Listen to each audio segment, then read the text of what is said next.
పాతకాలంలో కూడా మనం అలా చూసుకుంటే బ్రాహ్మణులు అంటే దేవుడి హెడ్ నుంచి రావడం, అంటే దాని తర్వాత ప్రతి ఒక్కరు కూడా పలానా భుజాల నుంచి వచ్చిన వాళ్ళని క్షత్రులు అనడం, ఇవి పాదాల నుంచి వచ్చిన వాళ్ళని శూద్రులు అనడం, ఇవన్నీ కూడా ఉంటాయి కదా. సో దాన్ని కంటిన్యూ చేయాలి అన్నట్టు కూడా కొన్ని ప్రామాణికలు కూడా ఉన్నాయి. అది ఎంతవరకు నిజం? ఇది ఆన్సర్ కొద్దిగా లాంగ్ ఉంటుంది, పర్లేదు, జాగ్రత్త వినండి. చెప్పండి. మనుధర్మ శాస్త్రం ఏం చెప్పిందంటే సమాజాన్ని మనిషి రూపంలో తీసుకుంది.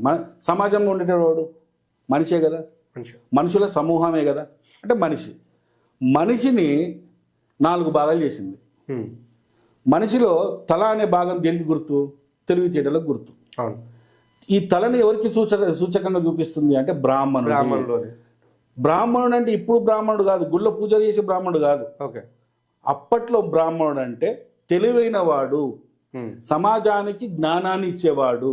రైట్. ఉపాధ్యాయుడు కావచ్చు, రాజు దగ్గర మంత్రి ఉంటాడు, మంత్రి కావచ్చు, ఇట్లా సూచనలు ఇచ్చేవాళ్ళు కావచ్చు, అట్లా అంటే కొంతమంది టీచర్లు, ఉపాధ్యాయులు, వీళ్ళందరూ అనమాట. ఇలాంటి వాళ్ళను బ్రాహ్మణులు అనేవాళ్ళు, బ్రాహ్మణ వర్గము అనేది.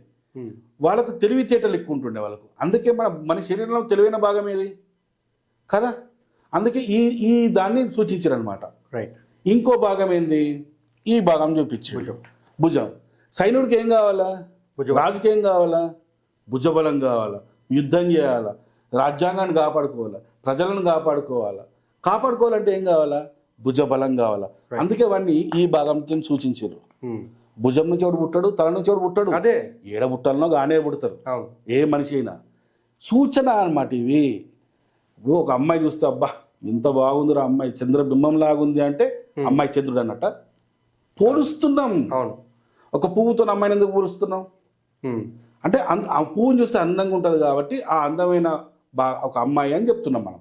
సూచన అంటే అర్థం కావడానికి మనకి మనిషిని సమాజం అని ఈ మనిషి ఏదైతుందో ఆ మనిషి నడుం భాగం ఉంది. ఈ నడుం భాగం ఏంటి? జాయింట్. కింది వ్యవస్థ నుంచి పై వ్యవస్థను పనిచేసేది ఇదే కదా. అవును, ఇదే కదా. దీన్ని ఏమన్నామంటే వ్యాపారము అన్నాము. ఈ వ్యాపారం చేసేవాడు ఏం చేస్తాడు? కార్మికుడు అంటే వాడు రైతు. రైతులు కావచ్చు, ఫ్యాక్టరీలో పనిచేసేవాడు.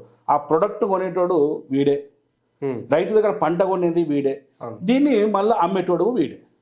అంటే ఆర్థిక వ్యవస్థ నడిపేవాడిని వైశ్యుడు అన్నారు. ఓకే. కింది భాగం ఉన్నది పాదాలను ఏమన్నారంటే శూద్రుడు. శూద్రుడు అంటే పాదాలు అంటే మేము అంత చీప్ కనబడుతున్నామా అంటారు మా అంబేద్కరిస్టులు.